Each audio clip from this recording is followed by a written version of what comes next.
Hey everyone, welcome back to Guide with Samuel. In this quick tutorial, I'll show you how to update your BBVA digital card step by step. Perfect if your card is about to expire or you've received a renewal notice. Let's get started. Step 1. Open the BBVA mobile app and sign in with your username and password or biometric login. Step 2. Tap on the Cards section on the main dashboard. Step 3. Find and select your digital card from the list. It will typically say Tarjeta Digital.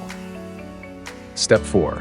If your card is eligible for update, you'll see an option like Update Card or Actualizar Tarjeta.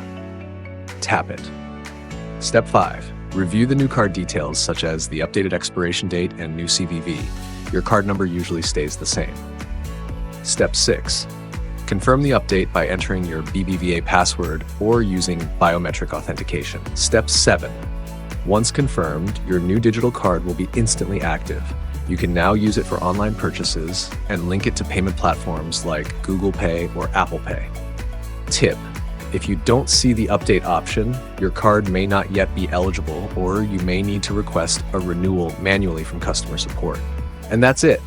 You've now updated your BBVA digital card in just a few taps. If this helped, be sure to like the video and subscribe to Guide with Samuel for more helpful tutorials. Thanks for watching.